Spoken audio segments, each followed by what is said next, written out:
No outro vídeo, duas mulheres aparecem furtando uma grande quantidade de panos de prato. Ambas param no corredor, abrem as sacolas e fazem uma barulheira ali. Elas só não furtaram todos os panos e as sacolas ficaram completamente lotadas. Tudo foi registrado pelas câmeras de segurança do local. É possível notar que as mulheres estão tranquilas, comentando tudo. Outro flagrante de roubo de pano de prato também foi registrado quando um homem chegou a bazar pedindo informação. A funcionária virou as costas e ele aproveitou para furtar o produto e mesmo assim seguiu dentro da loja. Outra câmera de segurança registrou o furto de um tapete que estava em cima de uma prateleira de produtos na entrada do bazar. A gente fica com medo. Você já passou lá na escola ou não é lá? Nunca sabe o que vai acontecer. Não, passei ainda não. Sempre cuidado, sempre desconfiado. Passei ainda não. A gente tem que aprender a lidar com isso. Mão leve, sem vergonha, não dá nem pra acreditar. A Colomada acabou de falar, o camarada leva a carteira da mulher ali, qualquer dinheiro que ele não consegue pegar, tá no lucro. Agora, preocupante é que você vê, furtou pano de prato, furtou um pequeno tapete, começa assim. Aí depois furta uma coisa muito maior. Porque, olha, o que me preocupa muito é porque, se você voltar no tempo, alguns anos atrás, ninguém fazia isso, gente. E aí, agora, quando ela amarrou várias mercadorias, ali me fez lembrar quando eu estive em 1991 no Japão. Entrei numa loja e fiquei surpreso, porque na loja os produtos eletroeletrônicos estavam todos com corrente. Aí eu perguntei em 91, no Japão, e na cidade de Osaka. Aí eu perguntei para a intérprete que andava comigo, o que está acontecendo aqui? E olha o que ela me disse, que me deixou super triste. Os brasileiros que trabalham aqui, não existia corrente nada. Você está brincando? É verdade. Veio para nossa conta. Exatamente. Então o que acontece? Eles entravam antes das correntes, pegavam e iam embora. O que está fazendo, o que está acontecendo aqui? Isso é vergonhoso. Eu fiquei envergonhado e pedi desculpa para a intérprete. E é o que está acontecendo agora. Infelizmente. E a polícia prendeu um homem com 70 quilos de cocaína. Toda essa droga estava escondida num fundo falso de um caminhão. Para você ter uma ideia, toda essa droga no mercado vai custar cerca de 14 milhões de reais. Foram necessários 3 homens para retirar a peça que dá acesso ao fundo falso do caminhão, que era dirigido pelo motorista Giliardi Henrique Miranda. Ele foi preso em flagrante depois que a polícia encontrou 70 quilos de cocaína escondida numa espécie de gaveta embaixo da carreta. Os investigadores acreditam que tenham causado um prejuízo de 14 milhões de reais ao crime organizado responsável pela venda da droga. Para conseguir fazer essa apreensão, a polícia vinha monitorando a movimentação do motorista e as regiões pelas quais ele circulava. Quando percebemos que era Mato Grosso do Sul, cidades conhecidas da volta do tráfico no Campo Grande e Corumbá, já passamos a monitorá-lo de uma forma mais atenciosa. De forma que quando ele retornou para São Paulo, nós decidimos abordá-lo no momento de sua parada. Foi em um posto na cidade de Avaré, a mais de 260 quilômetros de São Paulo, que os investigadores localizaram a carreta. Para disfarçar a presença do entorpecente, o caminhão estava carregado com milho, mas isso não foi suficiente para enganar os investigadores. Uma minuciosa revista, em locais já um pouco tradicionais de ocultação de drogas, mas a gente achou esse 70 quilos de cocaína aí. O motorista não contou aos policiais para onde estava levando o entorpecente, nem quanto receberia pelo transporte. Ele foi preso em flagrante por tráfico de drogas. Deixa eu chamar meu amigo aqui, o Jorge Wilson, xerife do consumidor. Jorge, vem cá comigo, que a gente vai falar de um assunto muito interessante agora. Tudo bem com você? Boa tarde, Matheus. Boa tarde a todos. Bom te ver.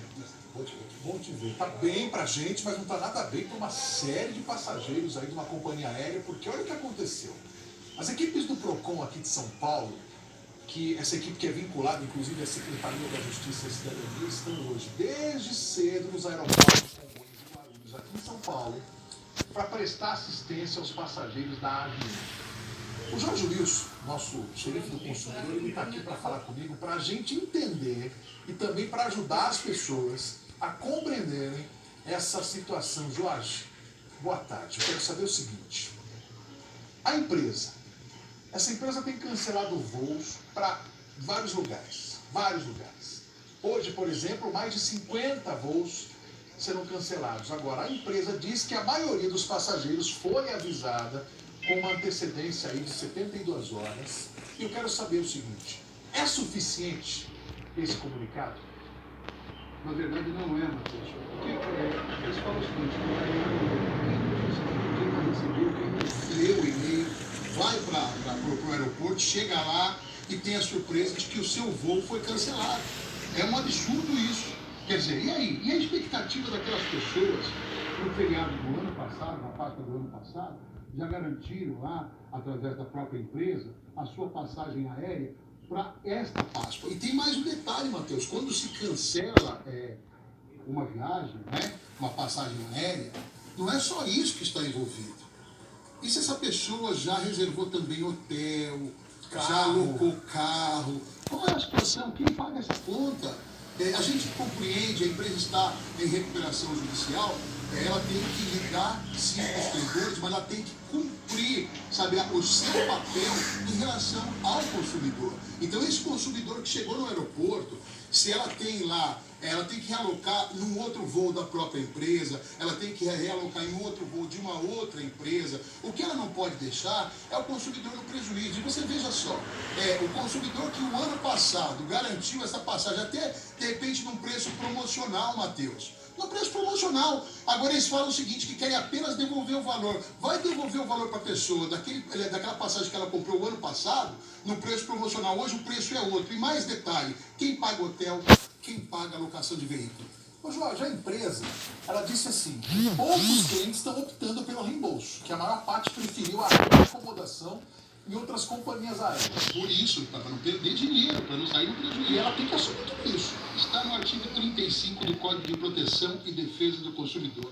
Se o fornecedor de produtos ou serviços recusar cumprimento à oferta, à apresentação ou à publicidade, pode o consumidor exigir alternativamente à sua livre escolha o quê? O cumprimento forçado da obrigação, nos termos da oferta, apresentação ou publicidade. Então, você que é consumidor, você tem o direito de exigir da empresa que ela realoque você para o voo da própria empresa ou de uma outra empresa para que você não perca a sua viagem. Porque senão, o que acontece? Você vai ter que ajuizar uma ação, né? Inclusive pedindo o quê? Com direito a perdas e danos. Você vai pedir a devolução do valor que você pagou corrigido, direito a perdas e danos, e você vai juntar tudo aquilo que você gastou, que você vai ter que pagar. Se você alocou um veículo, você vai ter que pagar. Se você reservou um hotel, você vai ter que pagar. Como é que fica? Ixi, situação complicada. Só para arrematar aqui, a Avianca vai ter quase 400 voos cancelados até o domingo de Páscoa. Se você tiver algum problema, faz o seguinte, entra na rede social, vai lá no Instagram, @xerife do consumidor. Qualquer dúvida, manda um direct lá para ele. Tem uma equipe lá que vai te ajudar e você também está sempre respondendo as pessoas, né? Eu e a nossa equipe estamos lá para falar com vocês, para tirar as dúvidas de vocês e assim, exerça a cidadania, cobre seus direitos. Só dessa forma nós conseguiremos o quê? Regular a relação de consumo, viu, Matheus? Jorge, obrigado. Eu que agradeço Bom a você. aqui. Uma Páscoa abençoada para todos vocês. Você também vai estar falando já nesse meio do Deu certo? Claro que já. Obrigado. Vem comigo aqui porque um assalto em um ônibus deixou passageiros e funcionários assim, desesperados. Tudo foi registrado pela câmera que estava lá dentro do ônibus. Acompanha. Passava das 11h30 da noite. O motorista trabalha tranquilo, mas de repente a ação dos criminosos. 2 homens de boné armados com pistolas entram no coletivo e anunciam um assalto. É tudo muito rápido. Em 30 segundos, eles levam todo o dinheiro da venda de Eu passei passagens. foi meia hora tirando no cara. Ver que um passageiro também é obrigado a entregar os pertences a um dos ladrões. A dupla conseguiu fugir. A Polícia Civil informou que vai revisitar as imagens Meia hora de tirando segurança para tentar identificar os assaltantes. Você vai ver comigo agora as primeiras cenas de Nada a Perder 2, que serão exibidas a partir de hoje em todos os cinemas do país. É a sequência do filme que mostra a trajetória do Bispo Edir Macedo e a estreia já tem data confirmada, é no dia 15 de agosto.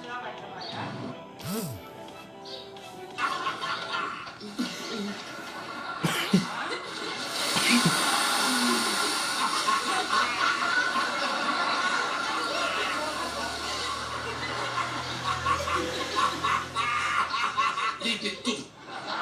E os engraçadinhos pro castigo. Agora! Castigo não. Tem formandos lá. Por favor, nunca mais faremos pegadinhas. Eu tô grudento e com medo.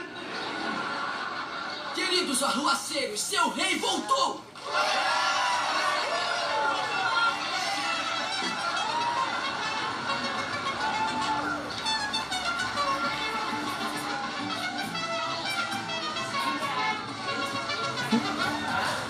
Clube. Foi ótimo seus pais terem mudado de ideia e deixado você vir. Foi,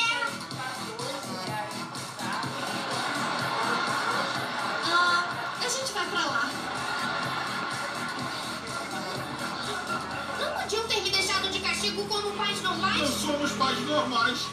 Todo mundo, super full.